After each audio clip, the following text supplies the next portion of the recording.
All right. Do I have any idea what the hell I got myself into?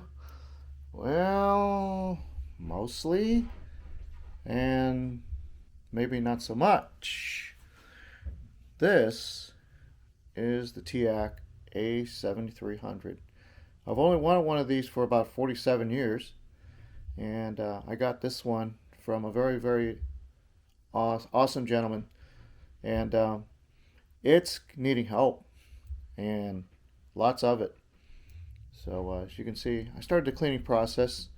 Um, Basically, started moving all the knobs, cleaning complete tape path, rejuvenated the pinch rollers, demagged the heads, and started cleaning up all the panels all the way around, inside and out. Okay. Whoops. Yeah, you can tell it's steel. No chipboard here, folks. It's the real deal. Okay. It does come with the nab hubs too, which is nice. There's the feet over there. I gotta clean those. Some of the hardware in this little mag dish here. I got a piece of lint on my machine here. Well, maybe that's not lint. So this is a lot of work.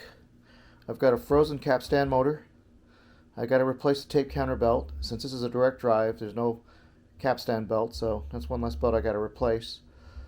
The wood cabinetry is actually in pretty good nick. I've got to oil it up really nice so they look great. Got to clean all the controls. All the controls are noisy, but the preamp sounds really good. Probably need to consider recapping this guy because this was built in the 70s after all. So it's over, what, 50 years old or coming close to it. So there's a lot to do, needless to say. Coming up over here. Sorry about the framing again. I'm not a movie guy, but I try to do the best I can.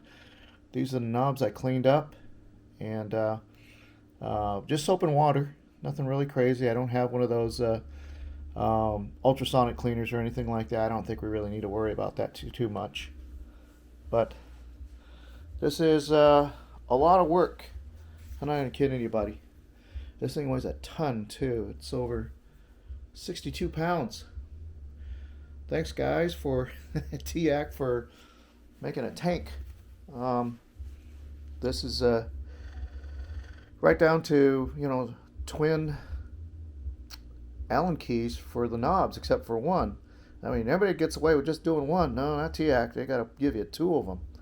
So, as they say, it's a labor of love, though. I mean, I'm so happy to have this and so incredibly grateful. But it is a lot of work ahead. I'm not going to kid anybody. So, we'll see how it goes. I'll let you guys know. I'll give you updates as we go along. But this is a nutty machine. But I'm so glad to have it. I'll see y'all.